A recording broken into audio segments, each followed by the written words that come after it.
Good evening. I am Vittal, President, Rotary Club of Coimbatore Metropolis. I welcome all of you in India and abroad for this thought-provoking lecture by Mr. Kris Gopalakrishnan. My hearty welcome to Mr. Kris Gopalakrishnan, who accepted our invitation in spite of his numerous engagements to address us on the topic, What Next? Covering role of digital power post COVID-19. We are all very keen to hear your inputs about the future preparedness. How should we prepare ourselves? To talk about a little bit about our own Rotary Metropolis, we are 35 years old, having 74 members. We have among us businessmen, industrialists, doctors, engineers, chartered accountants, etc. We have been undertaking charitable activities mainly in the fields of health and education. We have provided scholarship to the needy children, built classrooms wherever necessary, provided training programs for spoken English covering mainly government-aided schools children.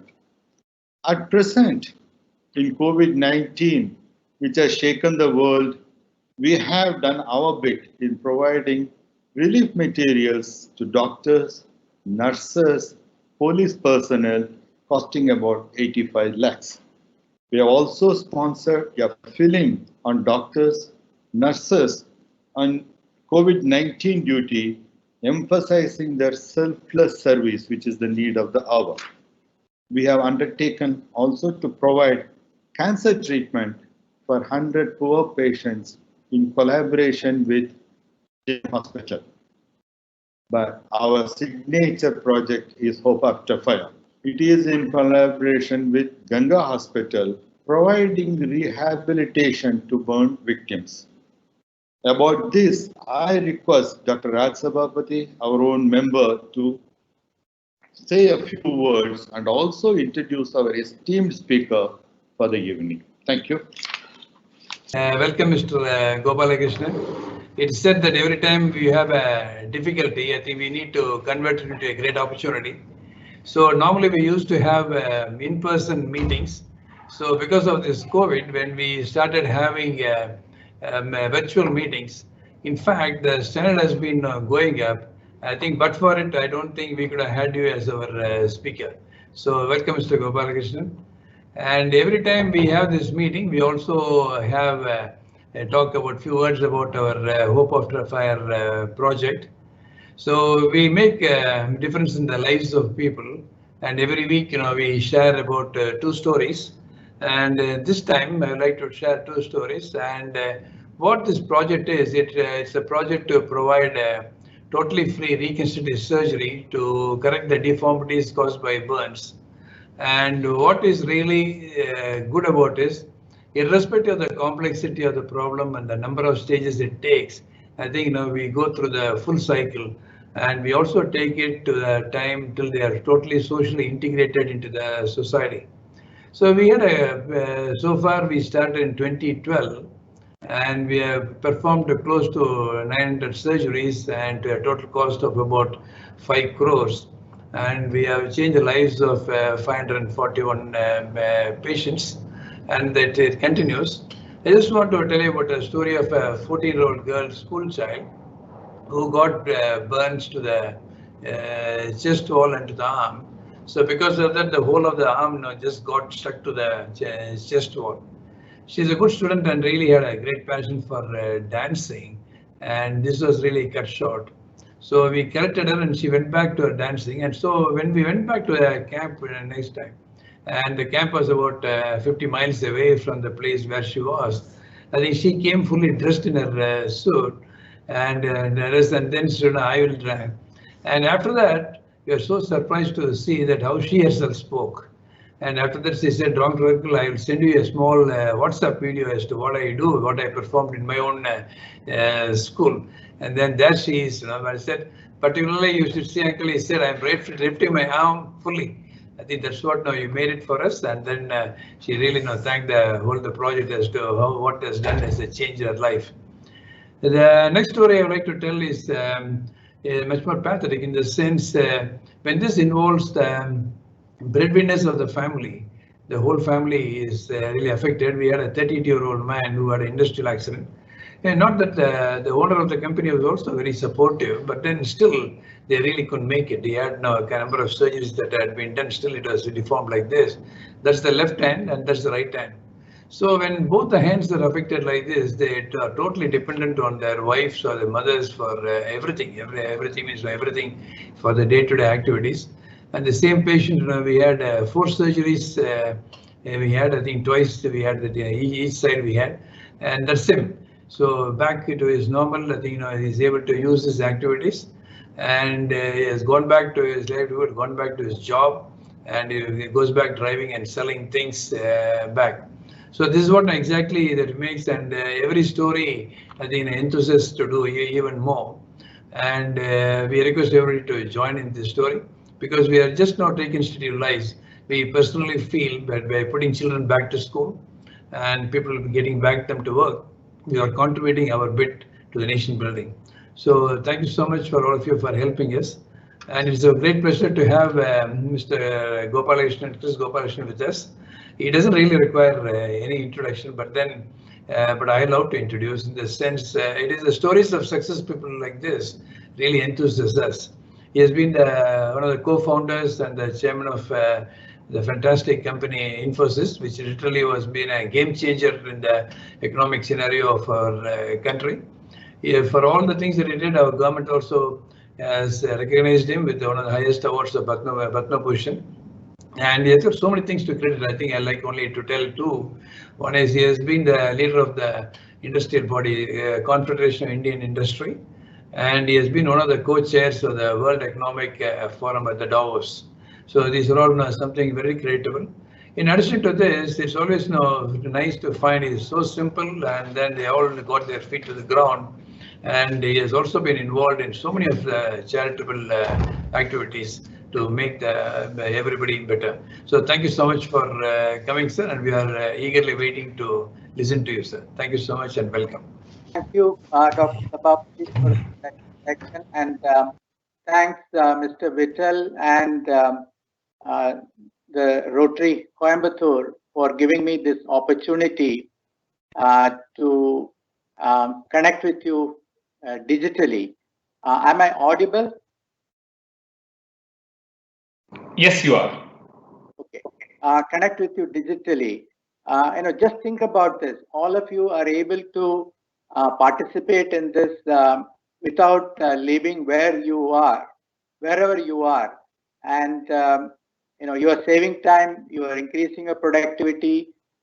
We are able to reach you wherever you are, and in the process, we are also helping the environment by reducing pollution and things like that. That's really the transition to digital provides us. That's the transition to digital, what the transition to digital looks like. Actually, I was, when I was preparing for this, I thought about this popular ad now which comes on TV. I think it's a PhonePe ad, which shows the dad wanting to go out of the house. And the mother is there, the son is there. He says, I want to pay the electricity bill. The son says, I've paid it using my mobile phone. He says, some other utility bill. The son says, I've paid the utility bill also. And then finally, the dad says, I'm going out to cut my hair. At least we can't do that digitally, right? It's only a question of time. I think we will figure out how to manage these things also sitting at the comfort of the arm. Dr. Sabapati knows this very well. Robotic surgery is already there. Probably tomorrow we will have a gadget which will allow the barber to sit somewhere and cut our hair, or maybe we just say press a button and we cut my hair like Rajnikant or Amir Khan or something like that, and the gadget does this very quickly. And that's the possibilities, and that's the opportunity that exists. It's only left to our imagination, our creativity, in order to figure out what all things are possible.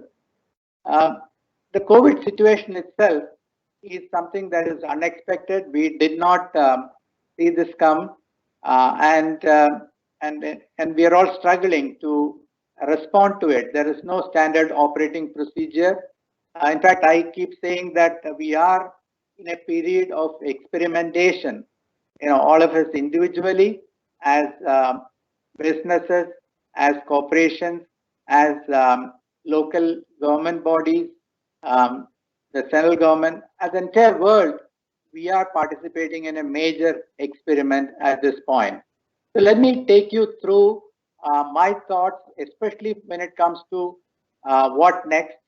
But before I get to what next, what I thought I will do was I will take you through a few slides about what is happening today, and then I'll talk about what is next. When we talk about digital technologies, it's just not the computers or the smartphones, but the telecom infrastructure, the internet, the ubiquitous connectivity that's available to us, the sensors, the cameras, the display systems that are available to us, because we need to communicate with the digital and ecosystem. So we need sensors, cameras, and things like the IoT devices, the cloud infrastructure, which gives us infinite storage, infinite processing capabilities at very low price, etc. And the latest being AI, ML, which is artificial intelligence, machine learning, which is a new tool that we have. I'll come to that later. And the area of genetics, again, Dr. Sabhavati will know this actually, which allows us to understand life itself and manipulate these DNA to create life in a laboratory. I am a product of the third industrial revolution, which is just the introduction of digital computing. But today we are living in the period of fourth industrial revolution, which is a combination of digital plus connecting digital with physical and connecting digital with biological, so that everything now can talk to each other. So I'm going to talk about what are we doing well, which is very important to realize that what are working very well, especially from a digital perspective, what could be improved, and then I'll talk about what next. So when we look at what we are doing well, and I'm not going to go through every single one of them, but the key here is how we have all come together, industry, academia, government come together very quickly in order to address the issues that we are faced with in the area of manufacturing, protective equipment, ventilators, quarantine facilities.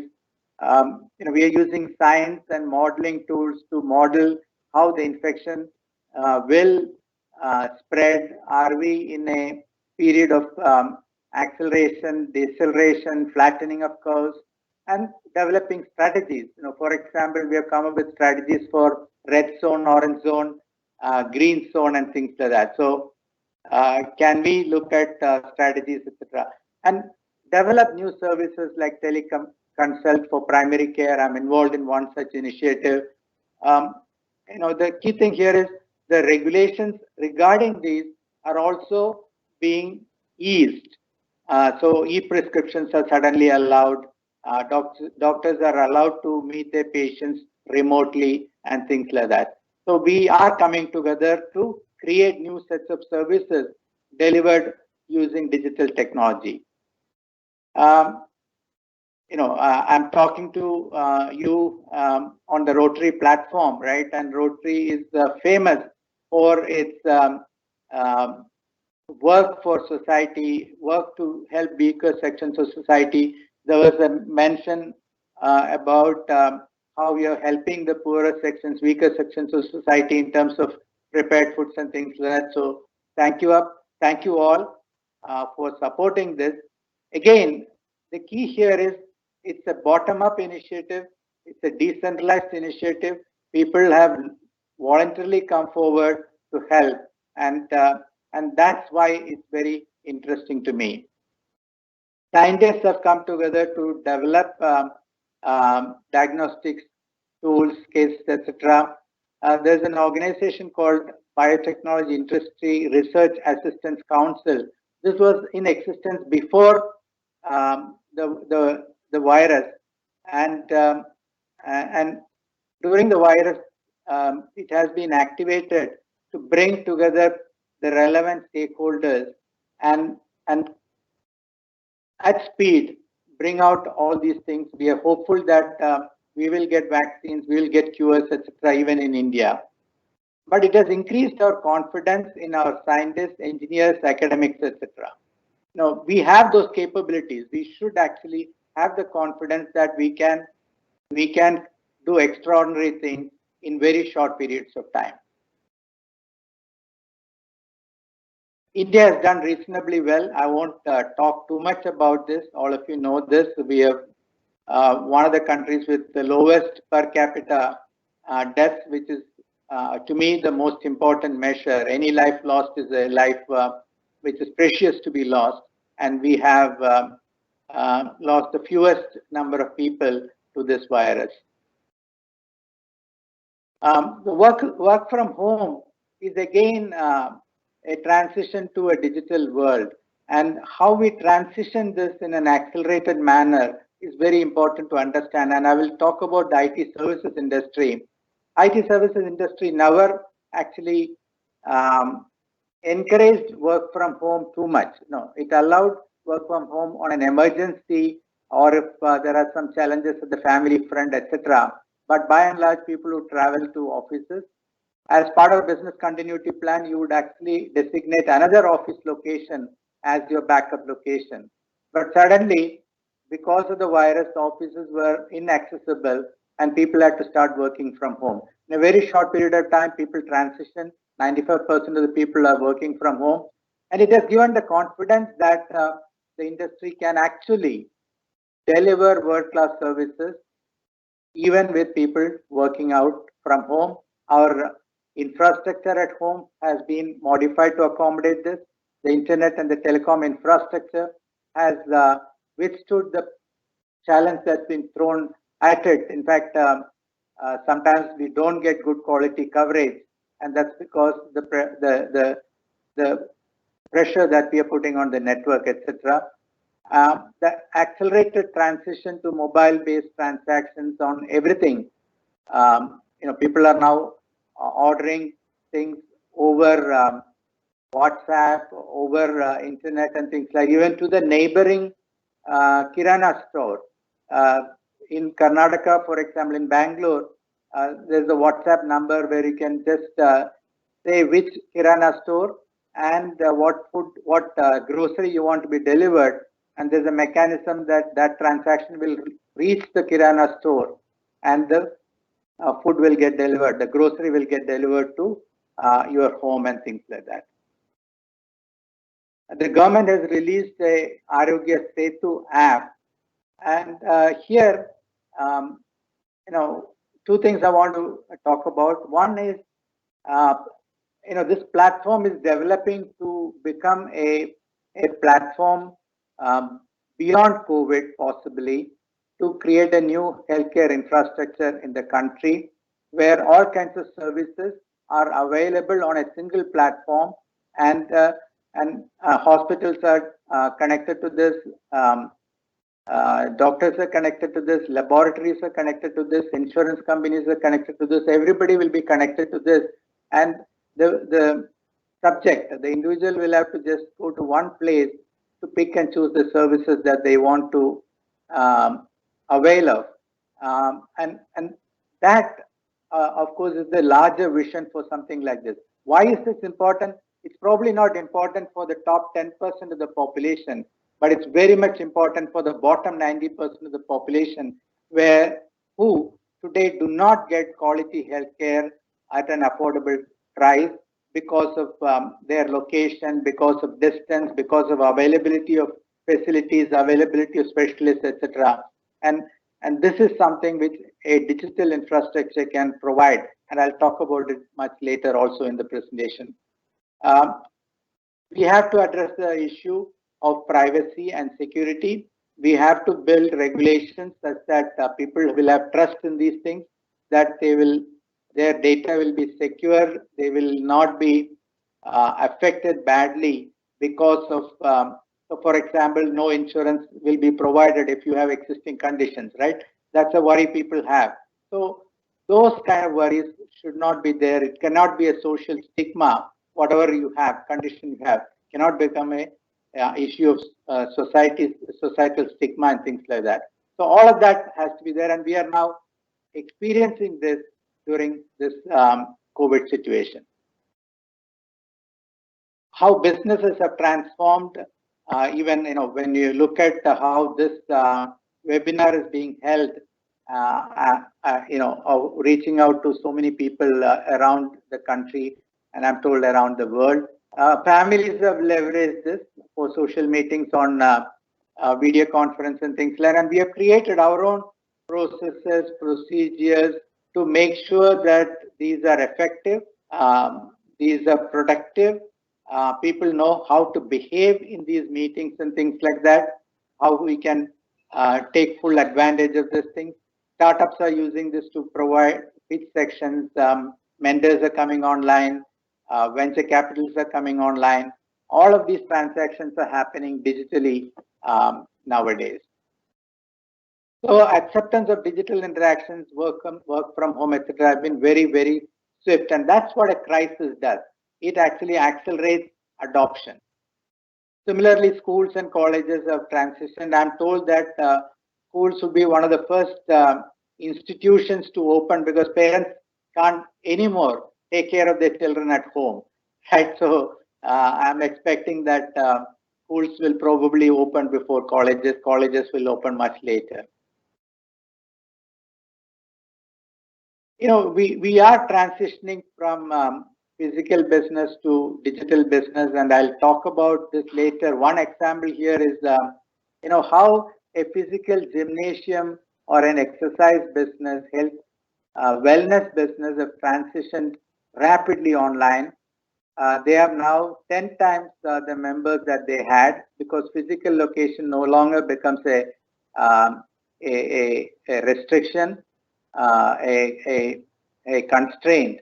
And they have actually modified their application such that it can track how the individual is exercising, can give you feedback, can score, and give the same same experience as doing it together with your friends or family, because feedback is given in real time. You can see all the other people who are exercising together with you, and you can see how many minutes you are able to do a particular routine versus somebody else and how fast you're doing, etc.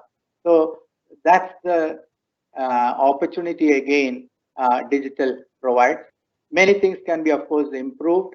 For example, the telecom infrastructure I talked about, there are pockets where it's not doing well. The digital divide is acute in certain sections of society.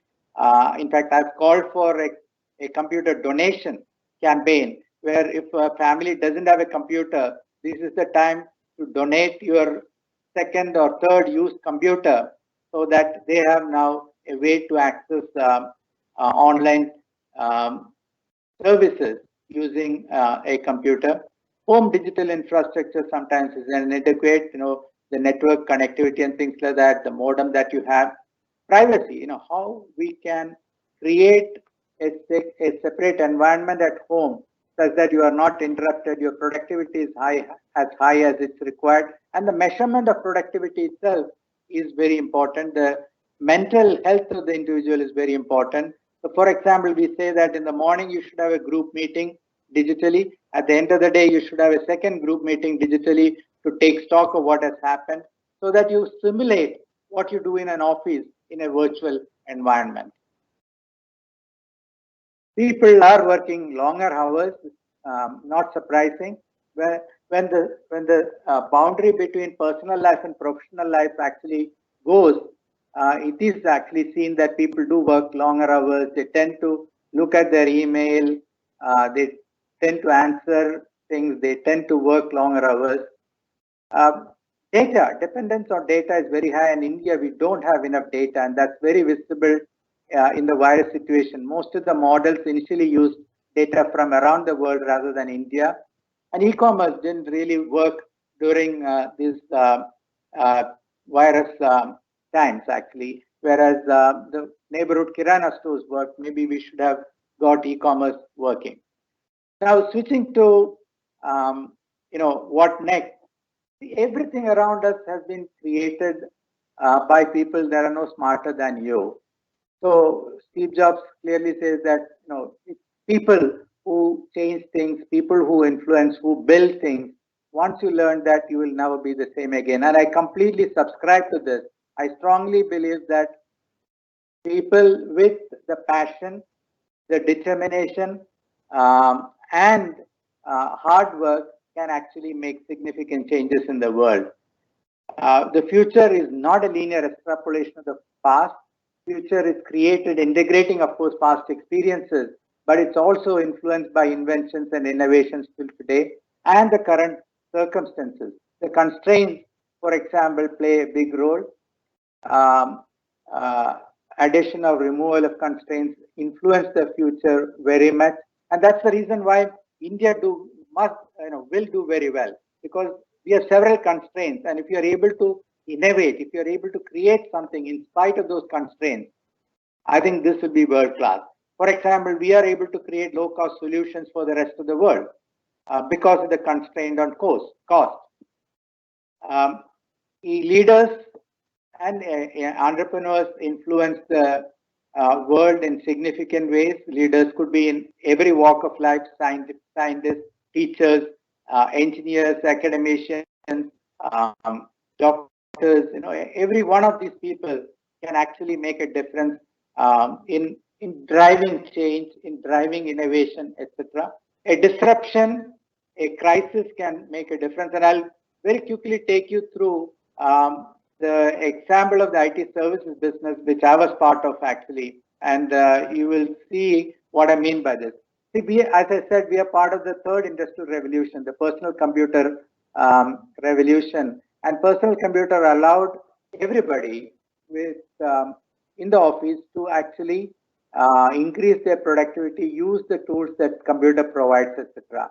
And as a result, business processes needed to be automated using computers and software. So, for example, if order entry was being done manually, now we can use order entry using the computer, using the software available on the computer. Accounts processing, etc., can be done faster, much better, and the computer also remembers everything. Now, India, being a lower cost economy, can actually create solutions at lower cost, and we have abundant talent. Now, these were the assumptions on which we built the software services industry in India. And what did we do? We said the business process that we wanted to look at was the software development process itself. Don't worry about the details. Basically, what I want to say here is you break down any process into its components and look at where that process should be done, by who the process should be done, can it be done faster, cheaper, better? If it can be, and if you are able to successfully create a solution to do this, then you can actually change the way things are done today. And that's exactly what we did way back in 1981. We looked at the software development process and we found out that coding can be done remotely in India. We have access to computers, and then we would ship the software using courier, and system design and test systems will be done partly online, or partly on site, and partly in India, and rest of the things were done in the remote, in the on-site location. Now look at what happens when internet was introduced. Suddenly, a lot more processes could be done in India. So our business actually expanded, and that's how the industry actually grew, including even business processes were run. That's how the BPO business was created. That could also be done from India. So the footprint and the and the business that you can address increased dramatically because of this. If you look at the future, for example, now we can replace some of the people with computers using artificial intelligence and machine learning. Again, you look at the business process, you look at the impacted processes, and then figure out how does a new solution look like. And this is how you would actually come up with new ways of doing things, new way of delivering services and things like that.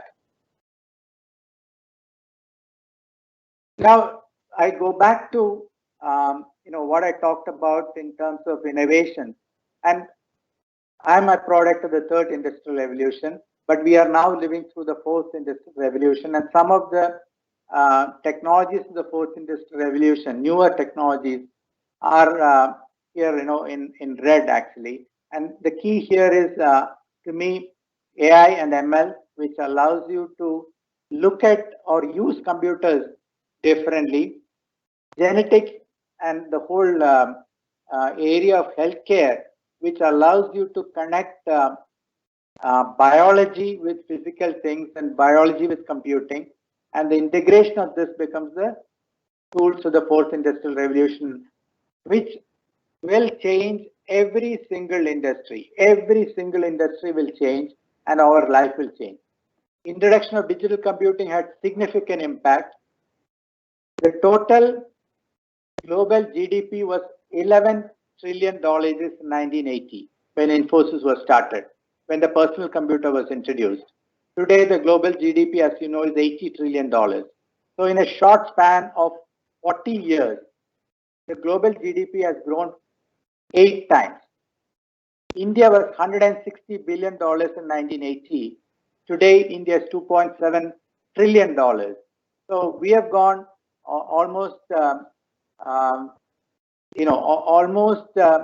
30 times, almost 25 times in the period of 40 years. So we have actually grown faster because we were much smaller.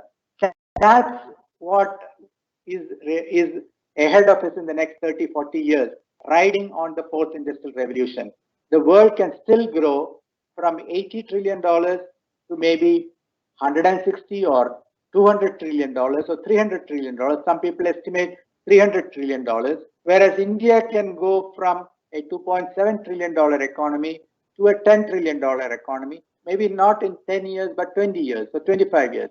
In the lifetime of a youth person today, a young person today, a person of, let's say, 20 or 25 will see in their lifetime tremendous opportunities, tremendous wealth being created. And most of this will be on top of the digital revolution, the fourth industrial revolution that we are seeing today.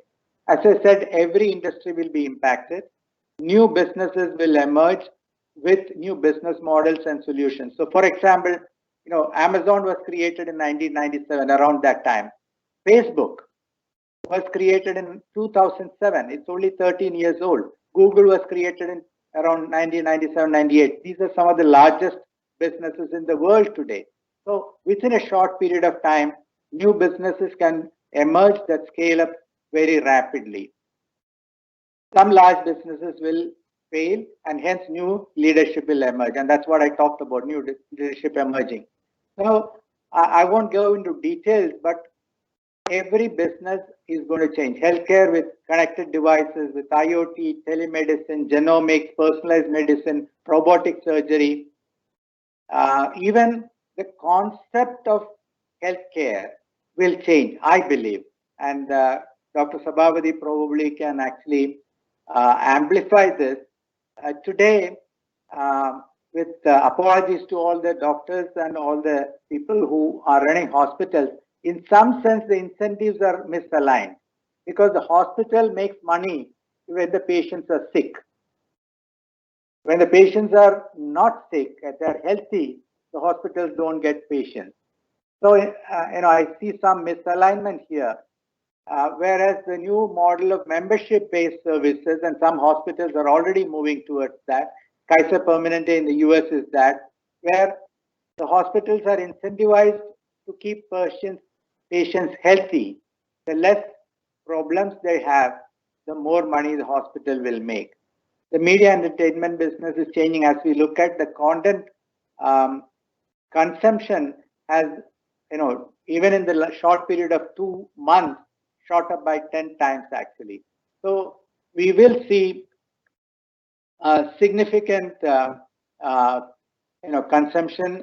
It's also changing from TV screen, live broadcast to recorded broadcast, so that you can look at it at your own convenience in the form factor that you want. You can watch it on a TV, you can watch it on your iPad or tablet, you can watch it on your mobile phone, personal devices. It's interactive.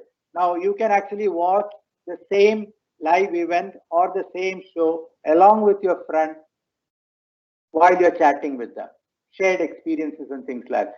Just like as you would do if you are together in the same location, but now you are not limited by location. Financial services is going to significantly change, and India is leading here. India is the world leader in the transformation of the financial services. We can transfer money from one individual to another individual just knowing their telephone number at almost zero cost instantaneously, and it'll get credited to their account instantaneously. That's very, very innovative and disruptive in the way in which we used to transact in the past. And more and more, all payments are actually being made from your phone and things like that. Restaurants, for example, can have more options. And again, it's an example from the COVID situation. Many restaurants have now become cloud kitchens. They offer home delivery. They do takeout services. Now imagine the chef with his or her spare time doing cooking lessons, delivering semi-cooked ingredients, using a digital customer interface. So you can reimagine the restaurant business. So every single business actually can be reimagined like this.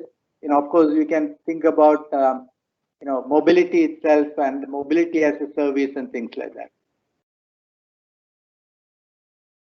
One of my most exciting areas of interest is biotechnology. I have just a couple of more slides and then we'll stop for interactive questions. So be ready with your questions actually. The area of biotechnology is amazing in the sense that we are able to today design and modify life in the lab. We are playing God. We can connect our brain to internet and we can actually, by thinking, influence, control physical things. We are engineering immune systems to fight diseases. That's one of immunotherapy is one of the ways in which we actually cure cancer. Some forms of cancer can be cured for some people. We want to make it available for every cancer, for every patient. And the latest and most interesting thing for me is we are able to slow down and reverse aging. And I'm not joking, this is actually possible. In mouse, it has been shown that reversal of aging is approximately 50%. That means a 50-year-old person will actually turn their clock back to 35 or 32. That's possible. This is, of course, biological aging, cell health and things like that. So this is possible, and we don't know where this is going to lead. What is the impact of this? So there is an area of ethics and governance that's very, very important as we look at the future. Data itself is a major business because data is being created in massive amounts. Everything is spewing out data. Just think about wearable devices. It's creating huge amount of data about your own health in real time. We can use this data for training these machine learning algorithms. We create new job opportunities for cleansing this data, training machines and things like that. And there's an opportunity to create data warehouses for different sectors and things like that. So for example, map, think about map itself. It has information about every single house, every single turning, every single road, everything, traffic patterns and things like that. That's a huge data warehouse actually. And when it comes to talent, this is where I think India will have a significant advantage over the rest of the world. We have the largest, second largest IT professional base in the world, and a lot of the digital technology is going to be driven, changes, innovations are going to be driven by these professionals.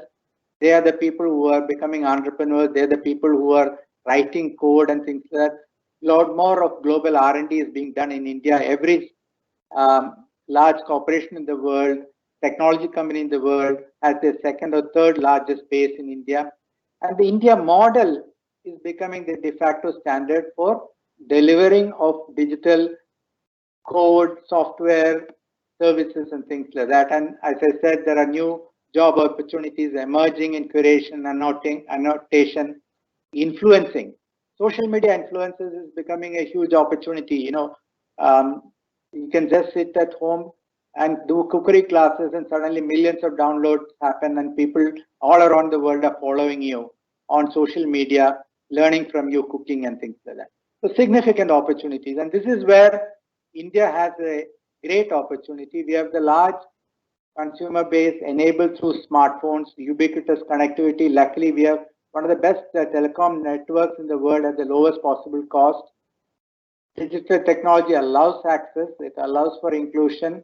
We have the third largest, biggest startup ecosystem in the world. And today funding is available. When Infosys was started, funding was not available. Today funding is available. And we have experienced entrepreneurs, mentors. It's the best place, I believe, to start, test new solutions, test new models and things like that, because we are yet to develop. So the 2.3 to 10 trillion or 20 trillion dollar of growth that we expect, 6-7% growth that we expect, allows us to now experiment with a lot of new solutions into the future.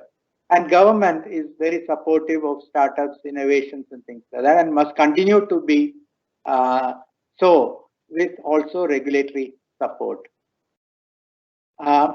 We need to expand our research base. To date, most of the solutions that we have come up with are innovations, incremental over what used to be done, and business model innovation. But we need to also look at deep tech innovations. We need to invest more money in research. We need to invest more in terms of integration with industry, integration with the entrepreneurship ecosystem, like what exists at IIT Madras Research Park and things like that. And we need to solve problems for the world and export from India. Though India is a large consumer base, today we are by and large a consumer-based economy. We need to probably balance it with exports from India. So when I look at the opportunity that exists in front of us, what COVID has given us is a way to focus our attention on what is possible and focus our attention on the opportunity digital technologies provide, because we are forced to use digital technology today, whether we like it or not, in our life, in our business, in how we operate, in how we collaborate, in how we do research, in how we solve problems, etc. And it is also showing us the way how we can change regulations very quickly, with speed, collaboratively. When I look at the future, the fourth industrial revolution is here. It was here before, but I think there is a renewed focus needed on the opportunities provided by the fourth industrial revolution. And the opportunities provided by this shows us that every industry is going to change, and leadership in these industries will change because of this transition. And this is where the opportunities are. It is only left to our imagination, our creativity. It's about our hard work and some intelligence. We have those, we have the dedication, the commitment. If we do that together, I strongly believe that the $20 trillion economy that we want, turning India into a developed country, is what is ahead of us, and that's the opportunity that I see ahead of us. Thank you all very much for this, and now we have, I think, time for interaction. Thank you. Thank you so much, Mr. Kris, for that scintillating conversation and some really deep insights. One of the questions that I had, and this was from our president, Mr. Whittle, was on what do you think could be some of the negative impacts of technology? You talked about there are umpteen positive aspects of technology, but there are obviously some negative aspects as well. And how do we control these negative aspects or negative impacts so that we can use technology to the fullest of our advantage? So there are two scenarios we need to worry about. One is the ethics behind adoption of technology. Will it harm in the short term or in the long term? Sometimes the harm from this will be visible only in the long term. And then how do you address these issues? So that's one line of thinking that we need to worry about. So for example, when we let's say use autonomous vehicles and there is an accident, right? Or how do you use autonomous vehicles with driver, cars with drivers and things like that, right? How do you simultaneously have these on the same road infrastructure, etc.? What happens in an accident? So these are ethical questions that require answer, and what we need to do is to create sandboxes in which we can test these in a secure way, in a safe way, before we roll it out for public consumption and understand the implications and things like that. The second important challenge is the digital divide. So for example, classes are going online, but many people still don't have access to telecom infrastructure, don't have access to computers at home. So we must address this. A lot of the content is in English, whereas a lot of the population is only comfortable with vernacular languages. So how do we provide inclusive access to all the people becomes very, very important. Everybody must gain benefit from this technology. Thank you so much, Mr. Kris. The second question that I have is on how do you see India's future as a low-cost IT services destination? Is that something that we can still leverage, or have we passed the point where we can claim ourselves as a low-cost destination? Yeah, as long as we have a lower-cost economy, our cost of labor, cost of people cost will be lower, right? And that's how we create a lower cost economy. So, the salary of a software engineer in India is about 1/5 or 1/4 of what is there in a developed economy. When it comes to a project manager, it becomes half or 1/3, but still it's lower, right? So that's the advantage we will have till we become equalized in terms of compensation, which is a long way off. And the reason is bulk of the population is still poor in India. Our average per capita income is about $2,000 per year. Thank you, Mr. Kris. The next question is on the impact of work from home. So, will we see a continued work from home scenario impact IT sector? Impact the real estate sector? Is that something that you foresee? Very difficult to clearly articulate it right now or clearly forecast this now, but anecdotal evidence says that there will be some impact on office use. A lot of the startups that I talk to, especially the smaller ones, people, companies employing 20 people, 30 people, etc., clearly are saying that we don't want to go back to the office. We don't need an office, and we will give up our space. We will work from home occasionally, maybe 2-3 times a week. We will have formal meetings in a rented conference facility. Maybe we will go out for a lunch or a dinner together. at a restaurant. So that's how they're thinking about their work.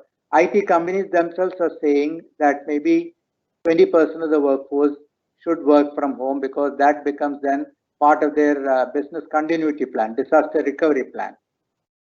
So some, I think, reduction in office space use is projected or expected, let me say that.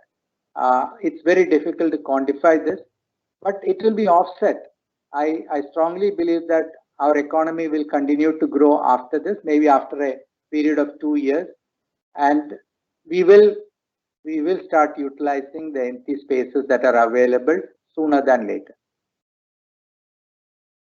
Wonderful. Thank you so much for that clarification. The next question is on how do we balance the possibilities in the digital boom with our concerns about unemployment and income disparity? Will the digital boom cause more inequality? So this is where, as a society, as businesses, as government, we need to start. We need to work. We need to work together.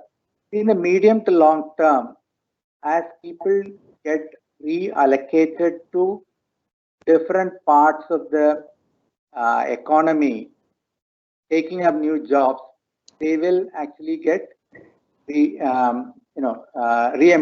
They will get employed at the appropriate job.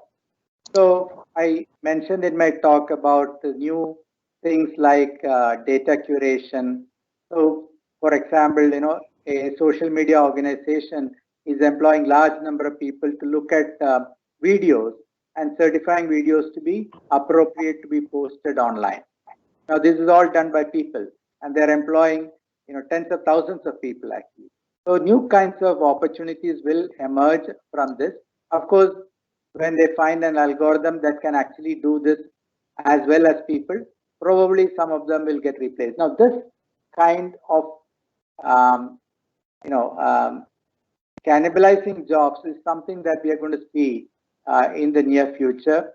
But when I look at the digital computer revolution, right, the economies have grown from 11 trillion to 80 trillion. A lot of new jobs have been created, and our own per capita income has gone from $300-400 to now close to $2,000. So I see this as, over a period of time, positive to economies, positive to individuals, as long as they're willing to learn new skills, new capabilities, and we provide them the opportunities to relearn or learn these new skills. So skilling becomes very important. Thank you so much. I think that is definitely encouraging to hear. The next question is on, I think this is when he says compensation, I think he's referring to salaries. Do you think that because of the current situation and the consequent changes in models that we're seeing, will that have an upward or a downward impact on compensation, on employee compensation? See, for newer skills, the compensation will continue to increase as the economy grows, as cost of living increases. We will see compensation increases.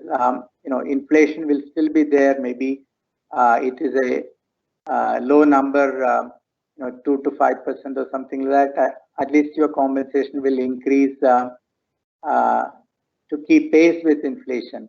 So I do think that compensation will increase over time. In select roles, roles that are going to be phased out, you will see that one way of forcing people to learn new skills and switch is to keep the compensation fixed or not increase the compensation and request them to change. So we will see compensation increases overall, and that will be reflected in the increased per capita income of the country. Fantastic. Thank you. So we now move on to agriculture. So the question is, what are your views on digitization in agriculture? And do you think that this can supplement or boost the economy significantly in India?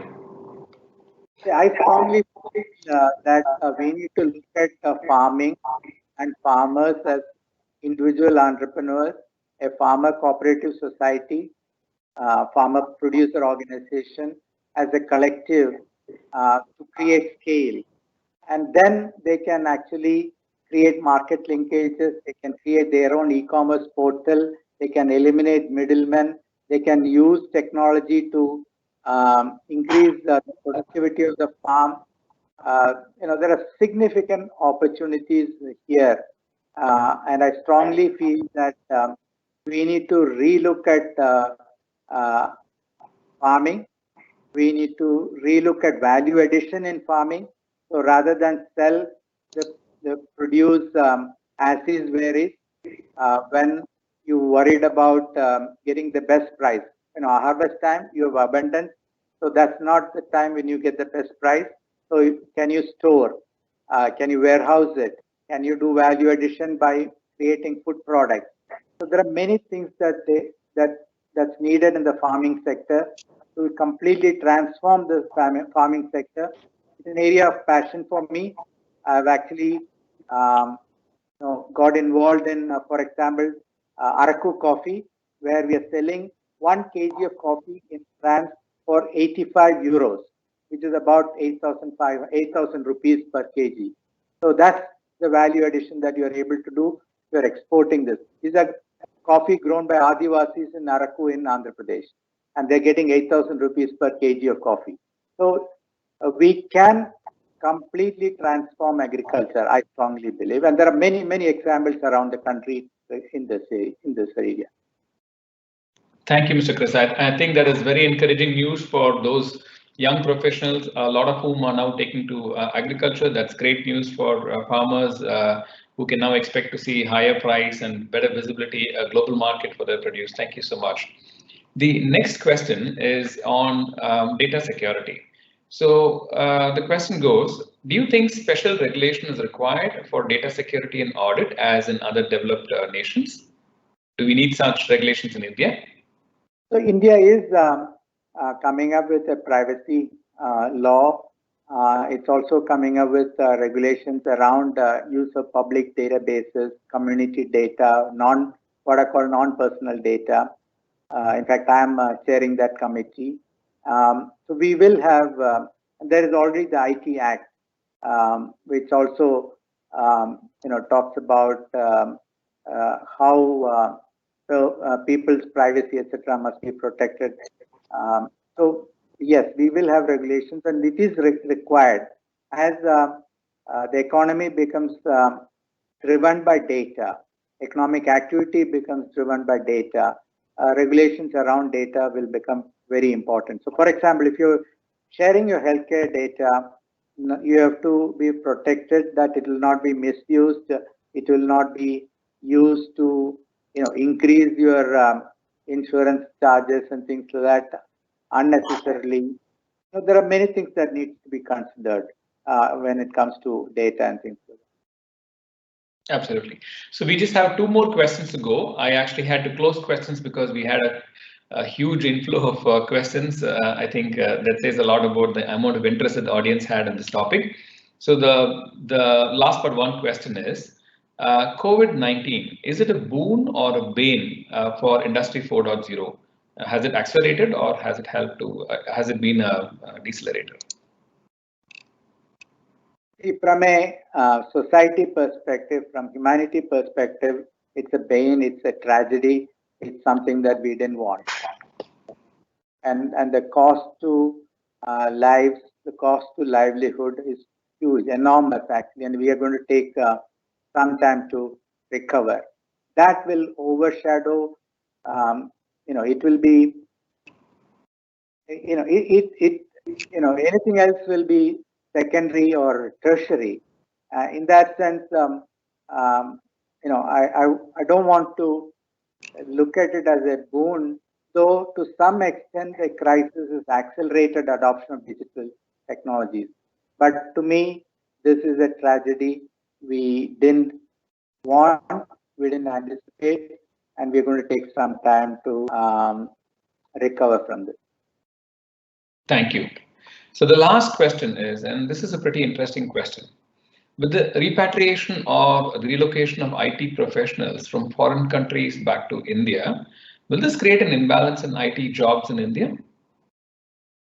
So what is interesting is that the IT industry has very nicely adapted to all the challenges thrown at it. Work from home is an example of how it has adapted to changed circumstances. Similarly, we will adapt to having less number of people on site because technology allows you to collaborate today in real time from remote locations. What will get impacted is one of the benefits the IT industry provided to our young professionals, youth especially, was the opportunity to travel, experience world around different countries, different cultures. Some then look at different opportunities that provided, some settle down abroad and things like that. Those opportunities are going to come down, I believe, especially because international travel will be restricted for quite some time. So this is, I see it as a personal issue rather than as a business issue. Thank you so much, Mr. Kris. That is the last question that we have for the day. Thank you once again, Mr. Kris. It's been an incredible honor to have someone of your stature to address our fraternity. As we all look forward to what's next, I cannot think of anyone who's more qualified than you, sir, to talk about what comes next when it comes to digital. Positive, uplifting, futuristic, inspirational. These are just a few of the adjectives that I can think of to describe your talk. I think all these feelings washed through me as I listened to various aspects of your presentation. And you really showed us how digital is so tightly interwoven into our lives that is absolutely impossible to separate. And on several occasions, we even fail to notice the presence of digital in our life. Your insights on how IT is leading the fight against COVID by creating or analyzing models to track the spread of infection or modeling new drug molecules that can accelerate a cure for this pandemic have been really insightful and really bring to fore the kind of development that is taking place behind the scenes. As you rightly pointed out, sir, IT has helped the world to carry on with a semblance of normalcy in spite of the pandemic that's hit us. It's helped us to stay connected to work. It has helped us to buy the essentials that we want. Digital transactions have helped us to take care of or kept the wheels of commerce turning. And digital content has kept us entertained. I think there was a message for everyone in your talk. Students or businessmen, professionals, no matter who you are, I think everyone had a takeaway from your insightful conversation. And some of your thoughts on how on the Indian IT services industry. I think these were brilliant glimpses for us into the minds of someone who actually architected this entire industry in India and who truly put India on the world map when it comes to IT services. And I think the message that we really want to take forward from your talk is how do we actually break free from linear growth and go forward to exponential growth, which is what the need of the hour is. India then can become not just a 5 trillion economy, but a 10 trillion or even a 20 trillion economy. We may take a few more years to get there, but we will eventually go. The Industrial Revolution 4.0, which everybody is talking about today, I think presents tremendous opportunities to everyone who can capitalize on some of the developments that we are seeing, understand the impact of these developments and apply them in their respective lives. So like I said, students or businessmen or professionals.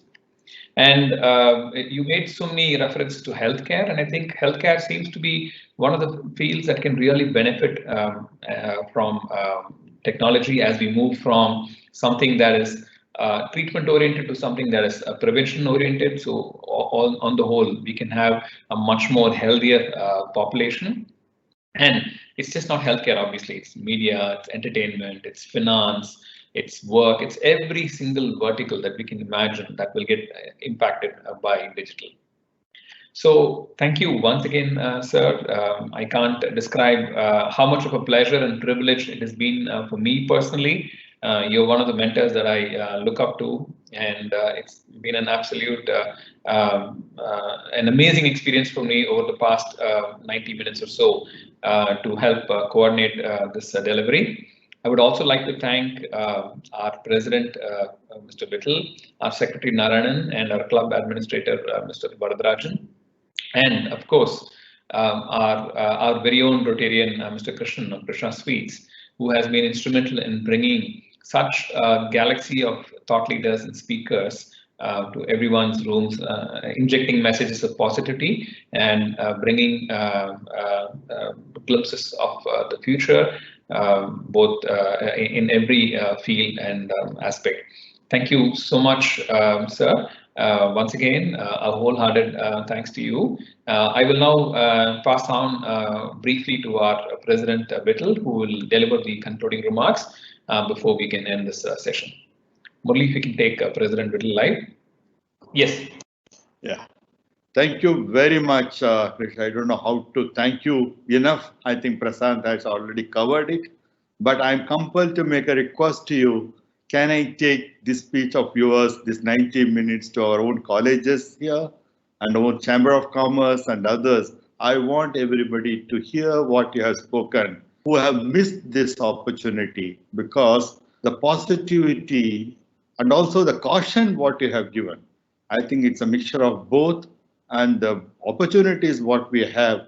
I think with your permission, I would like to take it to others also for their benefit. This is what is required today. The bright future, the adaptability, you have covered everything. Thank you very much, Mr. Gopalakrishnan, for coming and giving your address. Thank you.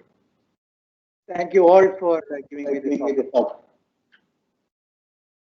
Thank you. The meeting is adjourned.